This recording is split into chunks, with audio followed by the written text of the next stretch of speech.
الأجزاء اللي فاتت من أنمي فصل النخبة وقفنا إن المدرسة عملت مسابقة بين الفصول وجمعوهم كلهم في غابة، واللي هيقدر يعرف قائد الفصل التاني في نهاية الأسبوع هيقدر ياخد نقط زيادة. وكمان إيبوكي ضحكت على سوزون قائدة الفصل دي وخدت كارت القائد بتاعها، فلو ما شفتوش الجزئين اللي فاتوا هتلاقوا الروابط تحت في الديسكريبشن. ويلا بينا نبدأ. بعد ما سوزون أغمى عليها إيبوكي فتشت في شنطتها وطلعت راديو وكلمت كاتسوراجي من الفصل تقول له إنها خلصت المهمة. وسوزون صحت بعد كام ساعة تحت شجرة جنب أيانا كوجي وحكت له عن اللي حصل مع إيبوكي وندمت على نفسها. أيانا قال لها التست سحب من الاختبار علشان تعالج نفسها، بس سوزون الغلبانة عيطت ولمت نفسها على كل اللي حصل. وساعتها أيانا سألها ليه مركزة أوي كده إنها توصل للفصل إيه، فقالت له إنها لازم تكسب عشان تاخد موافقة أخوها وكمان هتفضل تعافر عشان كده. فعلى طول أيانا شال سوزون وراح بيها لنقطة تفتيش الأساتذة. الكل عرف عن سرقة الكارت ومرض سوزون، وأيانا قال لهارادا ان ايبوكي هي اللي سرقت الكارت، ودلوقتي بقى لازم يعملوا حاجات كتير في وقت قليل والا هيلوموا نفسهم. في اليوم الاخير من الاختبار الكل لما حاجته وساب مكان التخييم، وكل فصل خد ورقه يكتبوا فيها مين شايفين انه قائد الفصول التانية. في مخيم الفصل دي ايانا كتب اسماء اللي شايفهم قائدين وسلم الورقه. بعدين على طول الاساتذه جمعوا الطلبه وانهوا الاختبار الخاص رسميا. بس وفجاه ريون ظهر من الشجر متبهدل ومتعور، وطلع انه فضل على الجزيره، وكاتسوراجي شكره جامد عشان ساعد الفصل يجيب اكتر من 500 نقطة. وبنعرف ان في اول يوم من الاختبار الخاص كاتسوراجي كان عمل صفقة مع ريون يشتغلوا مع بعض ويجيبوا نقاط اضافية، وريون زرع جواسيس في الفصول التانية عشان يسرقوا كروت القادة، وكل ده عشان يخمنوا القادة صح وياخدوا 50 نقطة زيادة من غير ما يتخصم منهم حاجة. وعشان كده خلى فصله يصرف كل النقط ويسيب الاختبار عشان يختفي في الغابة ويستنى الجواسيس يجيبوا له المعلومات. وفعلا خطتهم نجحت وكلهم حسوا بالثقة في إجاباتهم. في اليوم الأخير المعلم أعلن النقاط النهائية. الفصل سي جاب 0 نقطة، والفصل A بعده ب120 نقطة، والفصل B التاني ب140 نقطة. بس الفصل دي فاجئ الكل ب225 نقطة، وساعتها الكل اتخض من النتيجة دي واستغربوا إن أكيد في حاجة غلط. بعد الاحتفال الطلبة رجعوا السفينة وسوزو قابلت أيانا عشان يتكلموا. الناحية التانية هاشيموتو واحد من رجالة ساكي انرجي واجه كاتسوراجي واستهزأ بخسارته، وكمان طلبة من الفصل بيه اقترحوا يتنقلوا الفصل أيانا، وإيبوكي اعتذرت لريون على فشلها. بعد كده أيانا كشف خطته كلها لسوزون. من أول الاختبار عرف إن إيبوكي جاسوسة، فعمدا خلى سوزون توريه الكارت عشان إيبوكي تشوفه، وجهز كل حاجة عشان إيبوكي تسرق الكارت بسهولة، وكل حاجة مشيت زي ما هو خطط بالظبط. إيبوكي سرقت الكارت وبلغت القائد الحقيقي، وأثناء مراقبته للفصول التانية عرف كل قادة كل فصل بسرعة. وهنا سوزون انبهرت وسألته ليه ساعدهم. في اللحظة دي الطلبة جول هيهنوها عشان ساعدتهم يفوزوا. وساعتها كوشيدا المجنونة لقت أيانا وقالت له إنها بتكره سوزون، وسألته يختار بينها وبين سوزون، وساعتها ما اختارش حد وجاله رسالة من ساي تطلب منه يقابلها في المسرح. ولما وصل ساي مدحت ذكاء أيانا وتخطيطه. بعدين أيانا طلب منها دليل على الراجل اللي جه عشان يطالب بطرده، وهنا ساي فاجئته وقالت له إنها عارفة كل حاجة عنه، وقالت له كمان لازم تكمل شغلك كويس. في مكان تاني إيبوكي اكتشفت ان ريون هياخد الاف النقاط كل شهر، وده اللي كان بيخطط له بقاله فتره. والسوزون جريت ورا ايانا واتهمته انه اداها الفضل في شغله، بس ايانا قال لها انها اخيرا بتتغير وهتحتاج حلفاء جداد في المستقبل. وهنا سوزون لامته، بس اختارته يكون اول حليف ليها وشكرته على مساعدته. ايانا عارف انه مش بيعتبر سوزون ولا اي حد من زمايله حلفاء،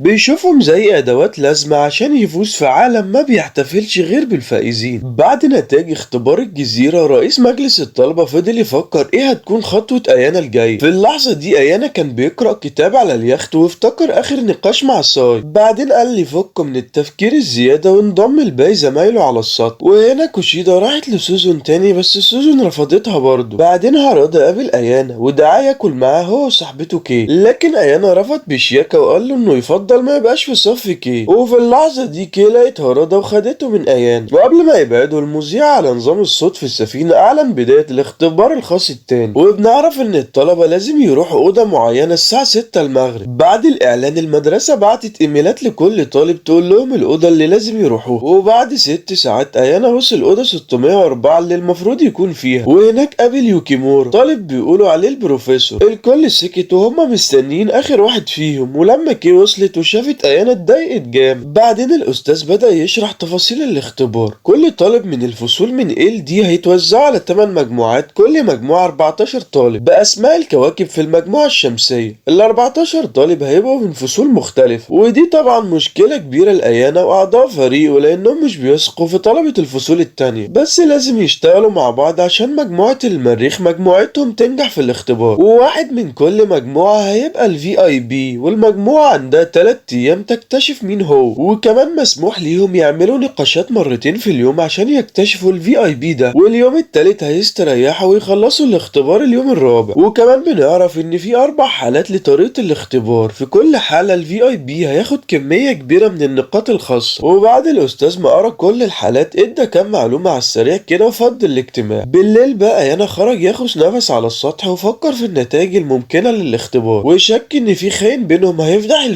VIP بتاعهم للفصول التانية. بعدين الصبح الطلبة توزعوا على مجموعاتهم. سوزون زعلت لما لقيت ايانا مش في فريقها، بس برغم كده اتمنت له التوفيق. وريون جه بعدين مع حارسه ألبرت وسأل سوزون ازاي نجحت تتفوق عليه في الاختبار اللي فات، لكن طبعا هي رفضت تقول له اي حاجة وفضلت تتباهى بفوزها. وساعتها ريون عرف انها بتخبي حاجة فحاول يضايقها عشان يعرف اكتر، بس ما تأثرتش. لما ريون مشي سوزون لمت ايانا عشان يديها الفضل في نجاحهم في الاختبار الاول. وفي نفس اليوم طلبت المجموعة المريخ اتلموا الاول نقاش. تشينوس عينت نفسها المنسقة وحاولت تجمع الكل، وحصل نقاش هنا وهناك لحد ما طلبت الفصل ايه قرروا ما يساعدوش الفريق انه يفوز، زي ما يكون عندهم مكسب مضمون لانهم هيفضلوا في فصل الايه سواء فاز المريخ او لا. وهنا ماجوشي واحد من الاعضاء حاول يقنع طلبة الفصل ايه، بس النقاش عن امتناع الفصل ايه استمر اكتر من اللازم. وفي النهاية شباب الفصل ايه فصلوا نفسهم عن الاجتماع وغيروا اماكنهم. بعد الاجتماع ايانا راح اللوبي ولقى 3 بنات من الفصل سي بيتنمروا على كي، وسألوها لو اتخانقت مع صاحبتها ريكا النهارده، وكي قالت لهم انها مش فاكرة انها ضربت حد. وهنا البنات ما صدقوهاش وطلعوا التليفونات عشان يصوروها، وكي زقت التليفون من ايديهم ومنعتهم يصوروه، بس البنات بدأوا يتنمروا عليها عشان يخلوها تسيبهم يصوروه.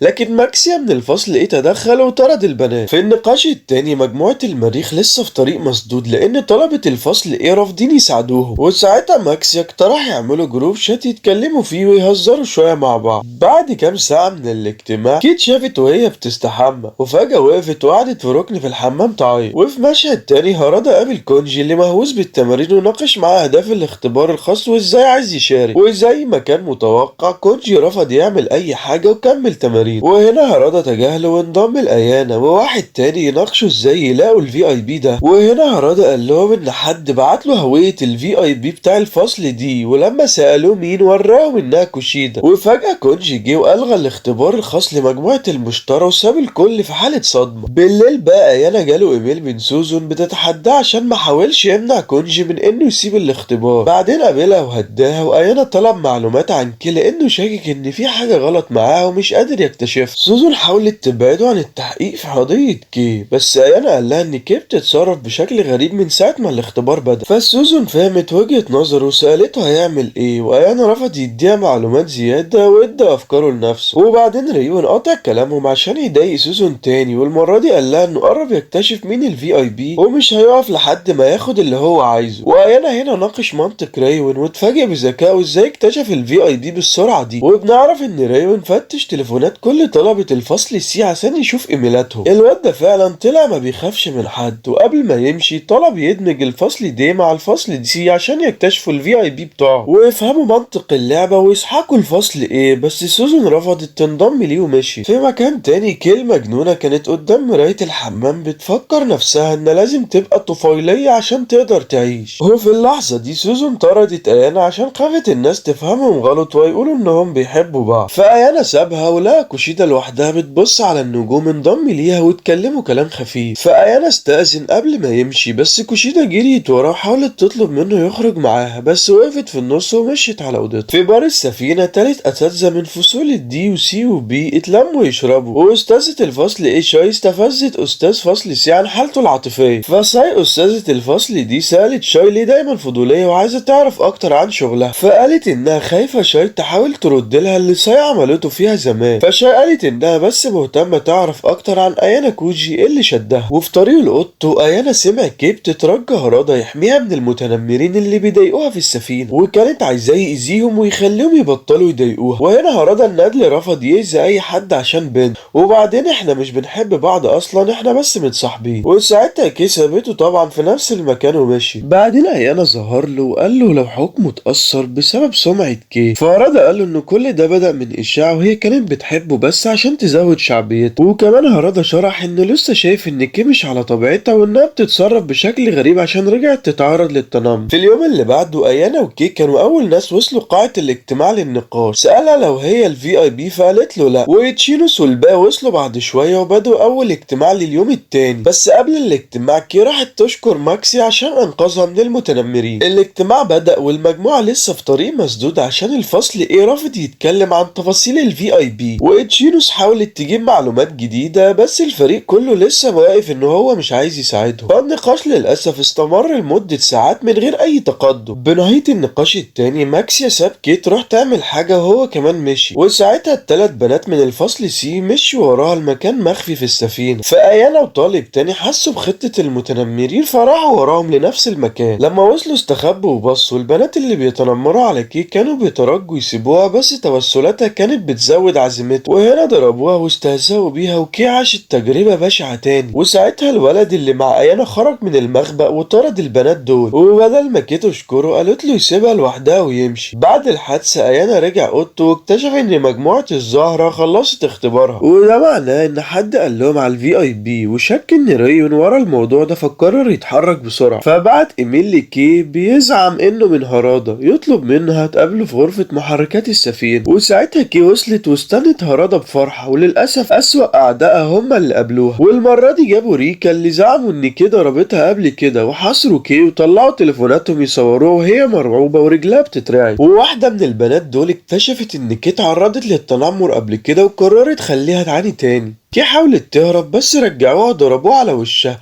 وطلبوا من ريكا تضرب كي على وشها عشان تحس بلذة التنمر. وريكا في الأول رفضت بس بعد إقناع بدأت تستمتع وهي بتضرب كي، وأصحابها المتنمرين شجعوها وهي بتضرب كي اللي وقفت من غير ما تعمل حاجة. وعلى بعد كام متر أيانا كان بيبص على الموقف كله، طلع تليفونه وسجل كل حاجة بس استنى لحد ما البنات يوصلوا كي لأقل نقطة عشان تبقى مستسلمة. لما خلصوا تنمر البنات سابوا كي بتعيط على الأرض. أيانا خرج من مخبأه وقابلها. كي حاولت تتصرف كأن مفيش حاجة حصلت، بس أيانا قال لها تبطل تمثيل وإنه عارف كل حاجة، وعشان يخليها أكثر استسلاما كلمها بكلام قاسي وهددها إنه هيفضحها لو ما عملتش اللي هو عايزه. وساعتها أيانا لقى تحت قميصها جروح وحس بالأسف وقال لها إنه هيحميها من دلوقتي بشرط إنها تعمل حاجة بالمقابل. فوراها التسجيل بتاع الخناقة كلها وقال لها تهدد البنات المرة الجاية لما يجوا يتنمروا عليها. وبخصوص اللي هتعمله قال لها إنها لازم تتحكم في بنات الفصل دي عشان يوصلوا للفصل ايه. وساعتها كي اتفاجئت ان ايانا عنده الجرأة دي، فوافقت بفرحة انها تبقى العميلة بتاعته وسألته عن المهمة الجاية. بعد كده ايانا راح لساي يشتري حاجة بالنقاط بتاعته، والصبح بدري لقى تشينوس نايمة في قاعة الاجتماع، والمنبه بتاعها صحاها وقامت في ثانية ودعته يتكلموا قبل النقاش، وسألته عن حلمه انه يوصل للفصل ايه. وهما بيتكلموا 2 طلبة وصلوا، ولما الكل جه قعدوا يبدأوا النقاش النهائي للاختبار الخاص. وساعتها هجموش اقترح يفتشوا تليفونات بعض عشان يعرفوا مين الفي اي بي،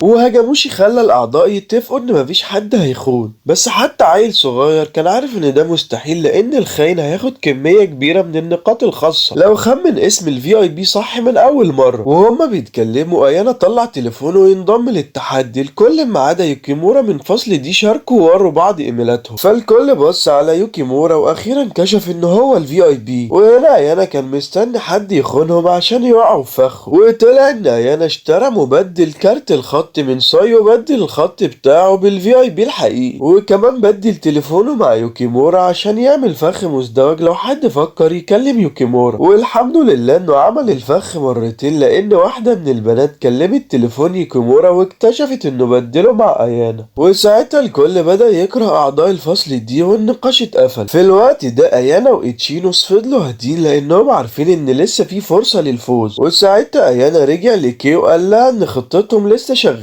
افتكر خطته مع كي الفي اي بي الحقيقية من اول يوم وقال لها تكمل لعبته للنهاية. إتشينوس انضمت لايانا وكيف اللوبي يناقشوا خططهم، وساعتها الكل جالهم ايميل صدمهم. ريون خلاص خمن اسم الفي اي بي الصح بتاع مجموعة سوزون وهي كوشيدا. وهنا اعضاء الفصل دي اتلموا في بار يشربوا ويحاولوا يكتشفوا مين الخاين، وريون انضم ليهم وتابعها وادى سوزن وقعدها انه يسحق حماسها. وبعدين كي وهارادا وسوزون وايانا اتقابلوا في المطعم يناقشوا المنطق ورا اختبار المدرسة للفي اي بي في كل مجموعة، واكتشفوا منطق بسيط جدا وانه نفس المنطق اللي المدرسة استخدمته في اختبار الفي اي بي في كل فريق. ريون كان اكتشف للمنطق ده قبل كده واستخدمه لمصلحته، بس هما شاكين ان في حد ساعده يأكد شكوكه. وفي حاجة تانية ريون مش فاهمها، ان في ناس في فصله هيعارضوا اسلوبه الديكتاتوري، ودلوقتي هما بس محتاجين يستنوا الخونة يدمروا ريون من جوه. هارادا شجر سوزون على مناقشة الموضوع ده. بعد الاختبار الخاص التاني كل الطلبة الجدد رجعوا الحرم الجامعي يبدأوا الفصل التاني من سنتهم الأولى. في أول حصة ساي قالت لهم عن مهرجان رياضي جاي كام شهر، وقالت لهم كمان ياخدوا المهرجان ده بجدية لأنه هيأثر على درجاتهم. وكمان قالت لهم إن فصلهم هينضم للفصل إيه عشان يعملوا فريق أحمر،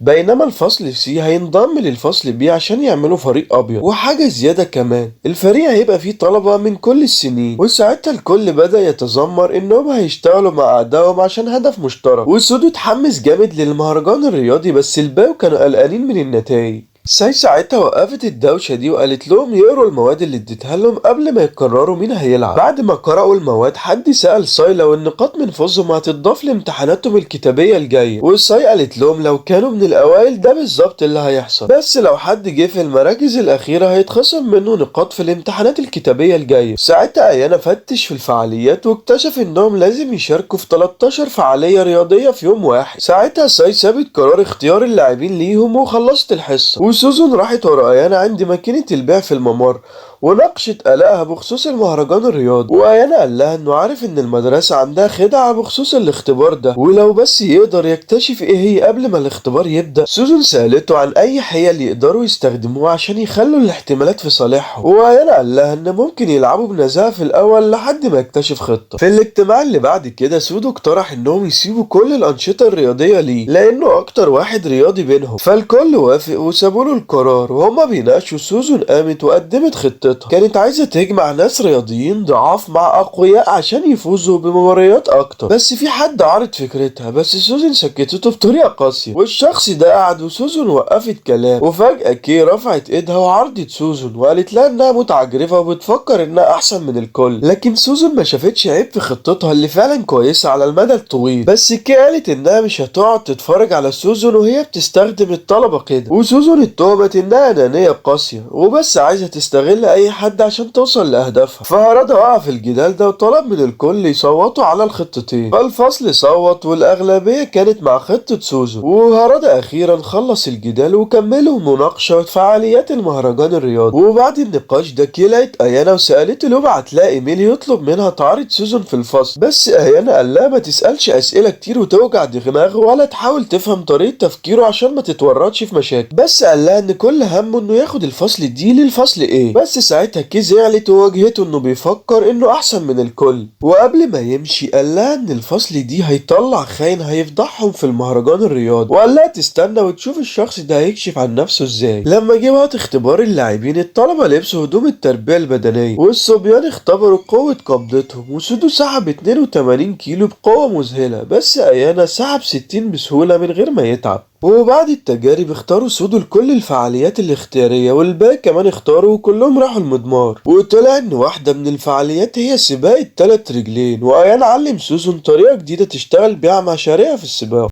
وبعد ما علمها دعاها لمهمة استطلاع معاه اليوم اللي بعده عشان يثبت ان كوشيدا هي الخاينة بتاعة الفصل دي. ايانا شاكك ان كوشيدا كشفت نفسها كفي اي بي لريون في الاختبار الخاص التاني على السفينة، وسوزون شكت في اتهامات ايانا لكوشيدا، بس ايانا اداها اسباب تخليها تصدق ان كوشيدا بتبيع معلومات فصلهم مقابل نقاط خاصة. وبعدين ايانا قال لسوزون تفكر كويس في خطوتها الجاية لو عايزة تقود الفصل في المستقبل. وسوزون رتبت اجتماع بين كوشيدا وايانا، وفي الاجتماع سوزون سألت كوشيدا على طول لو هي اللي سربت معلومات الفي اي بي الريون على السفينة، وكوشيدا عملت نفسها متفاجئة من الاتهام ده، بس سوزون قالت انها مش متأكدة لو تقدر تثق فيها تاني. وساعتها كوشيدا طمنت سوزون انها بس بتشتغل لنجاحها ومفيش حاجة تاني، وسوزون سكتت ووقفت كلام. في يوم الحدث المذيع نصح الطلبة يختاروا المرشحين لسباق ال100 متر. سود وقف قدام زمايله وبدأ يشجعهم عشان يفوزوا. في الوقت ده ساكي انرجي قابلت زمايلها تسألهم عن خطتها. زميلها قال لها ان الفصل دي بيقع في الفخ زي ما خططوا بالظبط، ومفيش داعي للقلق، مفيش حد يتخطى قدرات سود. البطولة فعلا بدأت والفريق الأحمر أخد الصدارة ب 2011 نقطة مقارنة بالفريق الأبيض اللي جاب 1891 نقطة. ورئيس مجلس الطلبة شارك في سباق ال100 متر للصبيان وفاز. وساعتها سوزون زعلت من فوز أخوها، وأيانا قرر ما يشاركش في الحدث الرياضي، وده عصب سود وزعقله. ولحسن الحظ هارادا كان موجود ومنعه يعمل فوضى تاني. الحدث الرياضي اللي بعده إسقاط العمود بدأ بين فريق الأبيض والأحمر. زي العادة أغلبية الفريق الأبيض جربوا يمنعوا سود من الوصول لعمود الفريق الأبيض لأنه الوحيد اللي لازم يقلقوا منه. ثبتوه في الأرض وده ادى الفريق الأبيض اليد العليا، وأسقطوا العمود الأحمر في الوقت المناسب. وريوين كمان استهزأ بسودو عشان يكسروا نفسيا، فاللعبة خلصت لصالح الفريق الأبيض. وسودو اتعصب جدا على زمايله ولاموه على الخسارة. سوزون اتدربت شوية قبل سباقها وبالغلط خبطت في طالبة من الفصل سي كونوشيا، وده تسبب في إصابة كبيرة للطالبة واتنقلت للعيادة. بعدين أيانا قابل سوزون واتأكد إنها جاهزة للنشاط اللي جاي، بس سوزون طمنته إنها تبقى كويسة رغم إصابتها. في الحدث النسائي اللي بعده بنات الفريق الأبيض هجموا على سوزون وكسبوا بسهولة. وبعد الحدث سودو راح لسوزون يواسيها ووعدها يساعدها تفوز في الأحداث التانية ويخلي الفريق الأحمر يرجع للصدارة. لكن للأسف سودو وقع في استفزازات ريوين وده كلف فريقه الفوز. بعد الحدث فريق الابيض قرب جدا من الفريق الاحمر في النقاط. بعدين كي قابلت ايانا وسالته ازاي الفرق التانية عارفه مين يستهدفوه ومين لا، وايانا قال لها ان الخاين بينهم سرب قايمه لفصل ريوين عشان يسهل عليهم ازاي يكسبوا. وهنا كي سالته لو عنده خطه يفوزوا بالبطوله، وايانا قال لها انه مش ناوي يفوز بالبطوله، بالعكس عايز الخساره دي تحفز الفصل عشان يفوز في تحديات اكتر في المستقبل. بعدين واحد من الفريق ريوين راح لسودو واستفزه اكتر. سودو اللي دايما متعصب رفع ايده يضربه، بس هارادا تدخل وخد الضربة بداله، وعلى طول الكل فقد احترامه لسودو كقائد. وسودو ما كانش مهتم وقام مشي من المدرسة. المدرسة ادت الطلبة استراحة 50 دقيقة، وايانا شاف نظرة الياس على وش سوزون وقال لها تكلم سودو يرجع للفريق. ايانا كوجي بدأ يحط شوية عقل في دماغ سوزون وقال لها ان سودو سلاح ما يتفوتش لو عايزة تغلب ريوين في لعبته،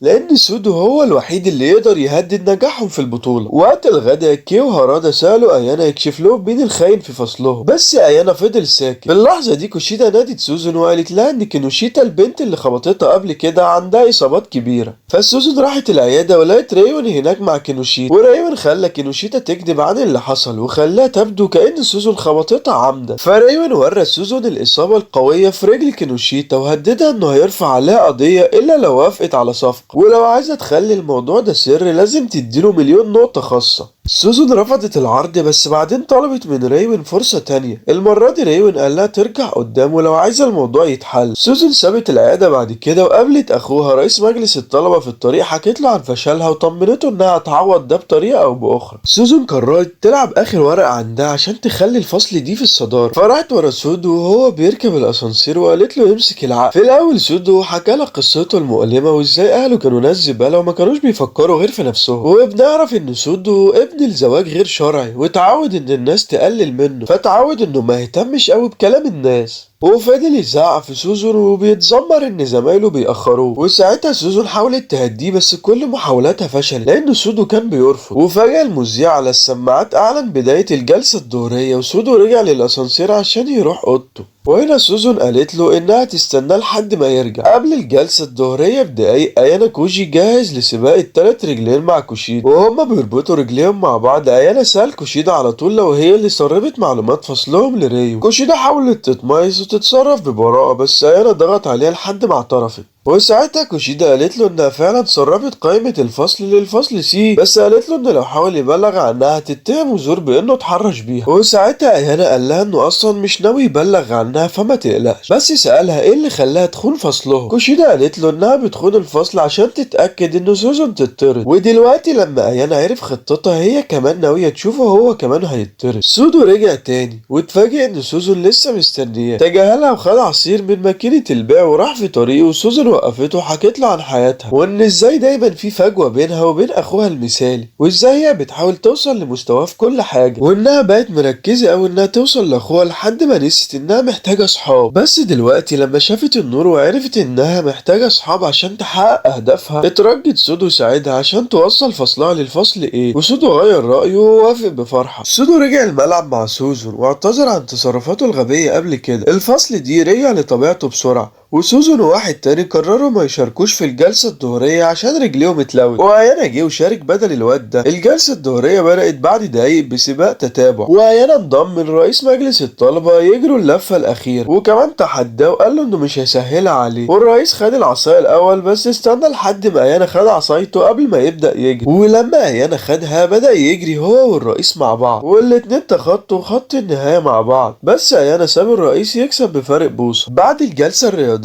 كيو كل الفصل مدحوا ايانا على السباق الممتاز ده، وسوزون كمان راحت له وشكرته عشان فتح لها افاق جديده في حياتها. بعد كام ساعه سوزون قابلت ريون وكوشيدا عشان تركع قدام ريون زي ما اتفقوا، بس قبل ما تعمل كده واجهت كوشيدا وقالت لها انها خاينه وسالتها ليه عايزاها تتطرد. وهنا كوشيدا قالت لها انها لازم تمحي كل اللي يعرفوا عن ماضيها الوحش، وكمان هددت سوزون انها لو حاولت تبلغ عنها هتوقع اخوها في مشاكل. وقبل ما تنزل ريون قال لها ان هو اللي كسر رجل كينوشيتا عشان الإصابة تبدو إنها قوية ويخلي سوزون تركع. بس فجأة سوزون طلعت تليفونها وقالت لريون إنها سجلت له طول الوقت اللي فات ده، ولو حاول يعمل حاجة غريبة هيتبعت التسجيل لمجلس الرئيس. وللأسف ريون كان بيسجل كلامهم هو كمان وقال لها تركع قدام. وهي بتستعد ريون جاله إيميل فيه تسجيل، فسمع التسجيل ووراه لسوزون على طول، وطلع إن أيانا كوجي سجل نقاش ريون مع كينوشيتا لما طلب منها تسحق سوزون. لحسن الحظ سوزون حافظت على كرامته. بعد كام يوم هوروكيتا مانابو رئيس مجلس الطلبة ألقى خطاب وداع وهو بيتنحى عن الرئاسة. وساعتها الرئيس الجديد طلع على المسرح وحكى عن خططه للطلبة، وقال إنه ناوي يخلي المدرسة ميريتوقراطية، يعني بس الطلبة اللي عندهم مهارات هيبقوا في القمة. وبعد الخطاب كاتسوراجي قابل أيانا كوجي حذره من ريو وقال له إنه ندم إنه اتعامل مع الأفعى ده، فأيانا شكره على اهتمامه وكمل مشي. وساكورا لحقته وطلبت منه يقابلها في مكان خاص، ولما وصلوا سألته لو مرتبط بحد. أيانا قال لها انه عازب دلوقتي، فساكورا ابتسمت وخدت نمرته وجريت بخجل. وساعتها كي كانت بتتفرج على الاجتماع ده كله من الضلمة. في الحصة اللي بعدها ساي كشفت نتائج اختبارات منتصف الفصل. عدد كبير من الطلبة نجحوا وساي مدحتهم، وبعد المدح حكت لهم عن الامتحان الخاص الجاي تبديل الأوراق. المرة دي الفصل كله هيبقى كل اتنين مع بعض بعد اختبار منتصف الفصل الجاي عشان يتحدوا بعض ويجيبوا نقاط إضافية لمجموع درجاتهم، بس المرة دي مش هتأثر على درجاتهم الكلية. بس ساي قالت لهم إن أسئلة اختبار مايو الجاي هتتصمم من الفصول نفسها، وقالت لهم انها تبعت ايميل بعد كام يوم تشرح قواعد تصميم اسئلة الاختبار للفصول التانية. بعد الحصة سوزون طلبت من ايانا ينضم ليها في اجتماع استراتيجي بعد دقايق، ولما مشيت ايانا جاله سلسلة ايميلات من كيب تسأل عن علاقته بساكورا. وهنا ايانا حس انها ممكن تكون غيرانة في وجهها، وكان هيرد عليها بس هارادا نده عليه عشان اجتماع الاستراتيجي، فانضم لهارادا والباقي عند السلم. وكوشيدا جت بعدهم بسرعة ودخلنا الموضوع صعب على سوزون، بس سوزون استأذنت واجلت الاجتماع. ولما الكل مشي خدت ايانا الفصل فاضي تحكي له عن ماضي كوشيدا. وزي ما هو باين كوشيدا المتهمة الرئيسية في حادثة حصلت في فصلها في المدرسة الاعدادية. القصة مش واضحة قوي بس مش بعيد ان كوشيدا تكون متورطة في حاجة غريبة زي دي. وهنا ايانا قال لسوزون انهم لازم يقضوا على مشكلة كوشيدا من جذورها، يعني لازم يخلوها تتطرد. بس سوزون قالت له انها عايزة تجرب الطريقة الدبلوماسية الاول قبل ما تستخدم العنف، فايانا وافق على رغبتها. وسوزون شكرته انه احترم رغبتها ورجعت اوضته. بالليل ريوين جمع فصله وعمل اجتماع عشان يلاقي الخاين بينهم. راح لمنامي زعيمة فرقة متنمري كي وسألها. منامي انهارت واعتذرت عن غلطتها، فريون قال لها ان تمام طالما هتكشف العقل المدبر ورا الفصل دي. وهنا ريون حدد العقل المدبر اما يوكيمورا او ايانا كوجي. ايبوكي اللي كانت جنبه قالت له ان العقل المدبر مستحيل يكون الضعيف اللي يعرفوه باسم ايانا كوجي. بس ريون فضل مش متأكد مين العقل المدبر الحقيقي وطلع تليفونه وكلم كوشيدا ياخد رأيها في الموضوع. في نفس اليوم ايانا وسوزون انضموا للباقي في كافيه يناقشوا استراتيجيتهم لتبديل الاوراق. سوزون اقترحت يزوجوا الطلبة اللي درجاتهم ضعيفة مع اعلى طلبة درجات عشان يزودوا فرصهم في انهم يجيبوا درجات كويسة. وهنا الكل شاف ان الاستراتيجية دي منطقية فوافقوا على خطة سوزون. وكمان خمنوا ان الفصل اللي هيصمم اسئلتهم هو الفصل سي. وبالليل ايانا جاله مكالمة من كي، ولما رد كي كملت تحقيقها في علاقة ايانا وساكورا. وهنا ايانا قال لها ما تقلقش من ساكورا لانه مش ناوي يخرج معاها. وقبل ما يقفلوا ايانا قال لكي تتصل بيه لو حد قرب منها عشان يأذيها. فكي احمرت من الخجل وقفلت المكالمة. في اليوم اللي بعده ساي اعلنت نتائج الاختبارات المصغرة، وايانا اكتشف انه هيبقى مع ساكورا لاختبار تبديل الاوراق. وكي ما كانتش مبسوطة. هارادا نظم اجتماع يناقشوا ازاي يتعاملوا مع اختبار تبديل الاوراق. وزي ما كان متوقع كوشيدا قامت وسابت الفصل بطريقة غريبة. بينما هارادا وسوزن بيتكلموا اتنين طلبة جولهم يشتكوا من التزويج الوحش ده، وان الاتنين ضعاف في نفس الحاجات، فانهم يبقوا مع بعض لتبديل الاوراق ده هيخلي الامور اسوأ. وهنا يوكيمورا تدخل وعرض يساعد الطلبة يتغلبوا على ضعفهم ويتعلموا حاجات جديدة. فسوزن سمحت له، بس كلفت ايانا يراقب يوكيمورا والطلبة يتأكدوا انهم فعلا بيتعلموا. ايانا راح معاهم في الاجتماع اللي بعده واكتشف ان يوكيمورا فعلا شاطر في تحديد المشاكل وتعليم الناس حاجات جديدة. يوكيمورا بدأ باختبار صغير يقيم مستوى فهمهم. بعد المهمة اتفاجئ انهم بيفكروا بنفس الطريقة فتعليمهم هيبقى اسهل. وهم بيعملوا شغلهم ايانا افتكر ان عيد ميلاده قرب، فخلصوا نقاشهم عن اختبار تبديل الاوراق وكملوا يومهم. في طريقهم للسكن ايانا قال لسوزن تجهز اسئلة صعبة لاختبار تبديل الاوراق. فسوزن قالت له انها بتشتغل مع هارادا عشان يسمموا اسئلة قوية للفصل المنافس. وبخصوص كوشيدا سوزن قالت له ان عندها خطة تتعامل معاها. وقبل ما تسيبه سوزن طلبت من ايانا يزور مجموعة الدراسة بتاعتها في يوم من الايام. ايانا وافق ومشي، وقبل ما يبعد جات له رسالة من ريوين بيسأله عن هويته الحقيقية. في مشهد جديد ايانا كان مع ساكورا في المكتبة في اجتماع مجموعة الدراسة اللي بعده. سوزن والباقي انضموا ليهم وبدأوا الجلسة. كوشيدا كمان انضمت ليهم من الاول للاخر. ولما خلصوا الجلسة الكل ساب المكان ومشي ما عدا سوزن وايانا. وسوزن اتكلمت عن خناقتها مع كوشيدا تاني، ووعدت انها هتقابلها بعد المدرسة تتناقش معاها. بعدين سوزن قابلت كوشيدا وتسألها ليه فعلا عايزاها تطرد. فكوشيدا قالت لها انها عايزة تمحي كل اللي يعرفوا عن ماضيها وكانوا معاها في المدرسة. فسوزن قالت لها طب نعمل رهان، لو انت جبتي درجات اعلى مني في الاختبارات النهائية هسيب المدرسة، لو لا لازم تبطلي تخربي خططي. فكوشيدا وافقت لما شافت ان كل حاجة في صالحها. وسوزن جابت اخوها يشهد على الرهان ده وتأكدت ان مفيش حد هيرجع في كلامه. بالليل كوشيدا قابلت ايانا وسوزن عشان تعلن عن شرط جديد، لو جابت درجة اعلى من سوزن في الرياضيات ايانا كمان يطرد من المدرسة. فايانا وافق على الشرط وحط شرطه، لو وافق على شرط كوشيدا لازم تحكي له عن اللي عملته في المدرسة الاعدادية. فكوشيدا اتغير وشها وبدأت تحكي قصته. يبان ان كوشيدا دايما كانت بتدلع بالمدح من ساعة ما اتولدت، وبقت مدمنة انها تكون مركز الاهتمام لحد ما افتكرت ان ده هيحصل في الاعدادية كمان، بس اكتشفت انها مش مميزة قوي فاتضايقت. في يوم من الايام عرفت انها تقدر تكسب اعجاب الناس لو عملت لهم شغلهم الصعب، وده نفع شوية لحد ما كوشيدا زهقت من شغل الناس القذر ده. وبالليل بعد المدرسة كانت بتطلع احباطها بكتابة حاجات بشعة عن زمايلها في الاعدادية على المدونة بتاعتها وتنشرها للكل، عشان في يوم من الايام الطلبة اكتشفوا مدونتها وبدأوا يتنمروا عليها. وكوشيدا ردت بكشف اسرار كل زميل في فصلها، وده تسبب في خناقة ومشكلة كبيرة بين الكل في الفصل ساعتها. كوشيدا بس قالت كام حاجة واتفرجت على زمايلها وهما بيضربوا بعض بنات وصبيان. وكمان حكت لسوزن وايانا انها عارفة حاجات كتير فشخ عن الفصل دي وتقدر تنهيهم في لحظة. وسوزن اتفاجئت من بشاعة كوشيدا وازاي هي ممكن توصل لأبعد حد عشان تحصل على الاهتمام. اليوم اللي بعده بعد ما وافقت على رهان سوزن كوشيدا قابلت ريوين تطلب منه الأسئلة اللي فصله كتبها للفصل دي، وبالطريقة دي هتضمن الفوز. ريوين سألها هياخد ايه بالمقابل، فكوشيدا قالت له انها تسرب أسئلة الفصل دي عشان ينجح في تبديل الأوراق بسهولة. وقبل ما تمشي تمشي سألته عن تقدمه في إيجاد العقل المدبر، وريون قال لها إن الوضع تحت السيطرة. في الاجتماع الدراسي اللي بعده يوكيمورا جهز أسئلة تدريبية لماياكي وهاستي الطالبين اللي بيدرسهم. بعد ما اشتكوا شوية من صعوبة الأسئلة، هاستي قام عشان يملى الكوب بتاعه، حط رجله في الطريق فالكوب بتاعه وقع. فساعتها ريون داس على الكوب وواجه ايانا كوجي. جاب هيوري واحدة من زمايله تشوف ايانا وتبص لو تفتكر وشه، لكن للأسف هيوري ما افتكرتش وريون مشي على طول. بعد استراحة الدراسة الكل خد ايس كريم وفضلوا ساكتين يسمعوا الباب يهرجوا عن الايس كريم وحياتهم العادية. فهيوري بصت قدامها ولقت واحدة بتتجسس على كلامها. هاستي حاولت تقوي العلاقة في المجموعة وطلبت ينادي الصبيان بأساميهم الأولى،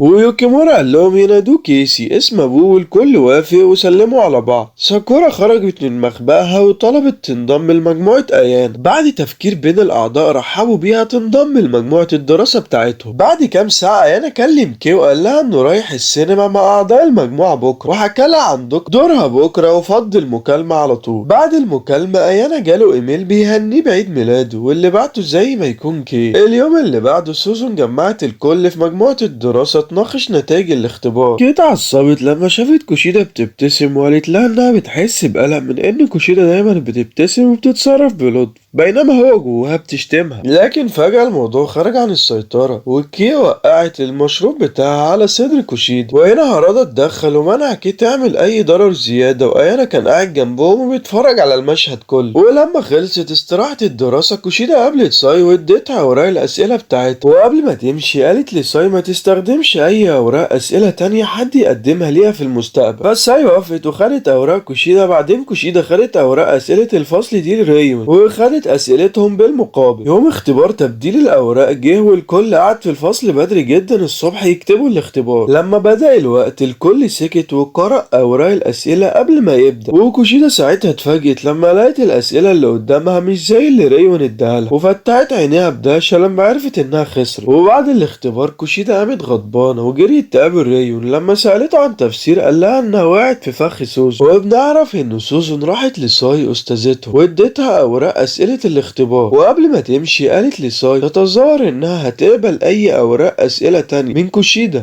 وتقطعها اول ما تمشي. وسوزون ادت لريون الاسئلة الحقيقية وطلبت منه يخدع كوشيدا لحد النهاية. فريون قرب من كوشيدا ولقى ورقة غش كي زرعتها في الجاكيت بتاعها قبل كده، فساب كوشيدا تغرق في فشلها ورجع لفصله. المرة اللي بعدها لما سوزون وكوشيدا اتقابلوا، سوزون اقترحت انهم يدفنوا الحرب اللي ما بينهم ويكملوا طريقهم، بس كوشيدا رفضت وقالت انها بس هتركز على الشخص اللي بعدها في القايمة وهو ايانا كوجي، ودي غلطة كبيرة قوي يا بنت، ايانا محدش يلعب معاه. بعدين ريون بعت صورة كي للعقل المدبر وهدد انه هيأذيها لو العقل المدبر ما كشفش عن نفسه في الوقت المناسب. العقل المدبر ايانا كوجي تحداه يواجهه ويشوف ايه اللي هيحصل. نتائج اختبار تبديل الاوراق طلعت بعد كام يوم. هارادا وطلبة الفصل دي اتلموا في كافيه خارجي. في الاول عبروا عن فرحتهم ان مفيش حد هيطرد من فصلهم، وبعدين ناقشوا خطوتهم اللي جايه عشان يحققوا هدفهم. وفجأة شافوا اتشيروس من الفصل بي بتتمشى وبتتكلم مع ساكي انرجي ملكة الفصل ايه، وناقشوا شوية عن قوة اتشيروس وقرروا انهم يحافظوا على مسافة منها. ساكي اتكلمت عن الكريسماس وساكورا طلبت من ايانا يخرج معاها في موعد في الكريسماس. ايانا ما ردش عليها وفضل يفكر في خطوته الجايه، وبص وراه زي ما يكون شاف حد بيتجسس وفكر لو اللي بيراقبه المرة دي كي. بالليل وكي راجع الأوضة بتاعتها حست إن في حد ماشي وراها فبقت أكتر حذر. بلغت أيانا بالحادثة وقالت له إنها شاكة إن الشخص من الفصل سي، فأيانا طمنها إنه بيراقب الوضع وطلب منها الحاجة اللي قالها عليها. كي قالت له إنها عرفت إن في حد من الفصل إيه بيتجسس على جلسة دراسته. فأيانا خلص المكالمة وفكر إيه اللي ساكي إنرجي بتخطط له. في اليوم اللي بعده في المدرسة سودو اشتكى من طلبة الفصل سي اللي دايما بيحاولوا يستفزوه، وايانا مدح سوزون عشان نجحت تسيطر على سودو. سوزون قالت له ان ده عادي، وفضلت تسأل ليه ناس في الفصل ايه بيحاولوا يستفزوه، وسألت ايانا لو عنده خطة يسقط ريون. زي العادة ايانا قال لها ان في خطة وطمنها انه لسه مهتم انه يرفع فصلهم.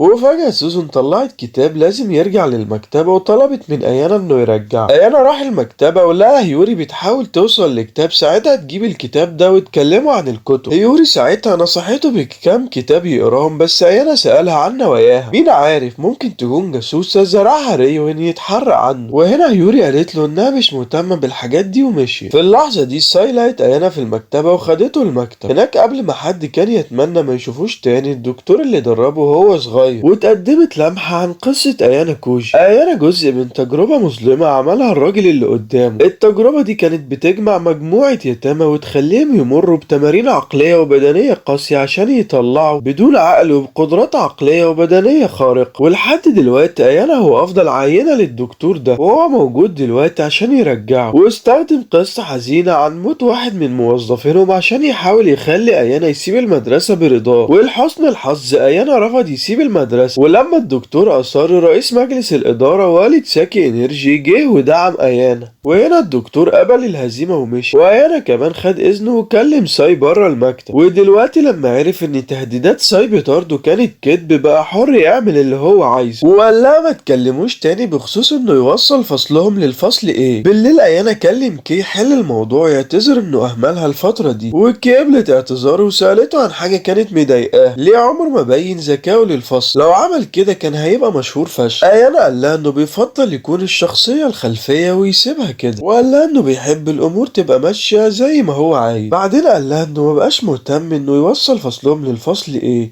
وهيسيب ده لسوزون وينسحب. وقبل ما يقفل قال لها إن دي هتكون آخر مكالمة بينهم لأن مفيش حاجة بتحافظ على علاقتهم، وحاولت تهديه بس ده ما أثرش فيه، وأيانا قفل الموبايل. عشان اليوم اللي بعده أيانا تجاهل كي وقال لها تبقى حذرة جدا من طلبة الفصل سي. وبعد كام ساعة في اليوم الدراسي ريون زار الفصل دي عشان يكتشف العقل المدبر بنفسه، وشاف كونجي بيسيب الفصل وقال لرجالته يروحوا وراه. وسوزون والباقي حسوا ان ريون مخطط لحاجة وممكن يأذي كونجي في الساحة، فجريوا بسرعة للمكان عشان يمنعوا الموضوع انه يخرج عن السيطرة. وهناك ريون حاول يقلل من كونجي، بس الراجل المتكبر رد عليه بكلامه الساخر. بعد تبادل كلام قصير ريون اتعصب لان كونجي رد له بنفس اسلوبه. وفي لحظة ساكي انرجي ورجالتها انضموا للمشهد يشوفوا ايه اللي بيحصل. وريون فضل يسأل كونجي اسئلة محرجة يتمنى انه يغلط ويعترف انه العقل المدبر اللي بيسحب خيوط الفصل دي. وللاسف كونجي قال له بقاسة طريقة انه مش العقل المدبر، وساعتها ريون هدد انه هيستخدم العنف لو فضل يهينه. وكونجي قال له يجي يواجهه بصراحة وبعدل، بس ريون عارف انه ما يقدرش يعمل كده في العلن قدام الكل، فتراجع شوية وساب كونجي ومشي. فساكي انرجي استهزأت بريون شوية وده ضايقه. العقل المدبر بتاع ريون لسه طليق، مين ممكن يكون ده السؤال اللي في دماغه. بس سأل سوزون عن شخصية كونجي، وسوزون قالت ان تصرفات ريون الاخيرة مضطربة، وقالت له هتفضل كده لحد امتى. وهنا ريون حافظ على هدوء، قال لهم ان اللعبة هتنتهي لما يلاقي العقل المدبر ورا الفصل دي. وهنا كوجي كان واقف وساكت وبيراقب من ورا المشهد. بالله ريون خد حراسه الاتنين بره وفكر ليه خططهم محاصرة العقل المدبر مش شغالة. وهناك يبوكي سألته ليه مصر يحاصر العقل المدبر، فريون قال لها انه بس بيستمتع لا اكتر ولا اقل. ريون قرر يلعب اخر ورقة عنده، ورقة خطيرة جدا لو اتقفشت ممكن تخليه يطرد. بدأ الخطة دي بانه يكلم الطعم يقابله في موقع بناء. وصلوا الاول وعطلوا كل الكاميرات هناك عشان ما يقلقوش.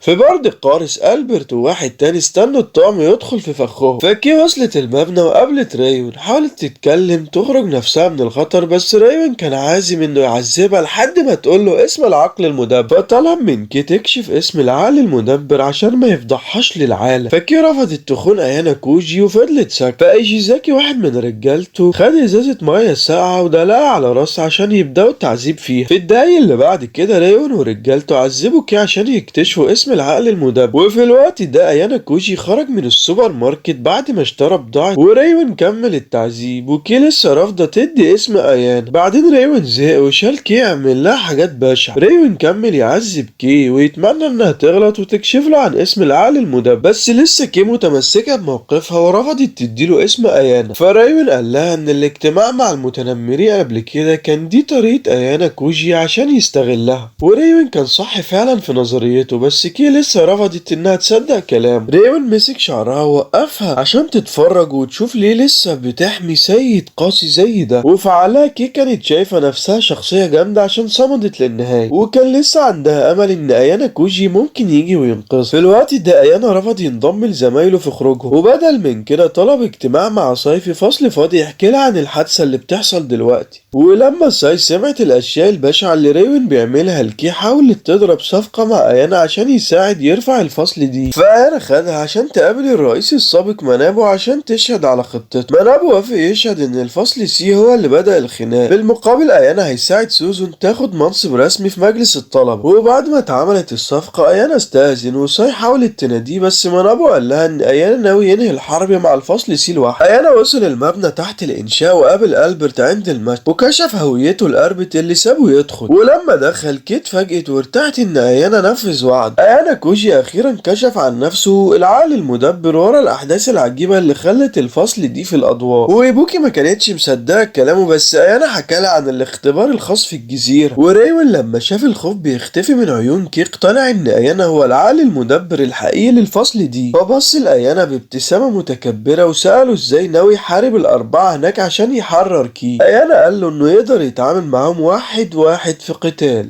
فمش هتبقى مشكلة بالنسبة له. ايانا هنا ما بينش اي خوف وتحدى ريون انه يجيله. ايشيزاكي راح الاول والبرت التاني وايبوكي التالتة. ايانا صدم ريون وورى قدرات قتالية مذهلة، وفي دقايق من القتال ضرب البرت وايشيزاكي. قبل ما يكمل قال لريون ان وجودهم هنا جزء من خطته من الاول عشان يقضي على مشكلة الفصل سي. وهنا ايبوكي هجمت عليه واياني ضربها وقعها في الارض، ودلوقتي بقى واحد لواحد مع ريون. وريون ما عندوش اي مهارات قتالية خاصة، استخدم اسلوب قتال شوارعي يحاول يسيطر بيه على ايان. بس ايانا شاف حركاته وثبته بكام حركة وهما بيتعاركوا. ريون قال لايانا انه عمره ما خاف من حاجة او اي حد في حياته كلها. ايانا رد عليه وقال له انه هو كمان عمره ما خاف منه او من اي حد في المدرسة كلها، وانه بيفكر بعقلانية وما بيعملش اي حاجة بتهور. ايانا بعد ما ثبت ريون ضرب وشه وخلاه يحس بالاحساس اللي ما كانش متخيل ان ممكن يحسه في حياته، وهو الخوف. ايانا وقع ريون العظيم وراح لكي. وهنا اعتذر لكي انه جالهم متاخر وسالها ليه ما كشفتش اسمه لريون. فكي عيطت وقالت له انها حتى ما تعرفش. ايانا ضمها ووعدها انه مش هيسيبها ابدا تتاذي.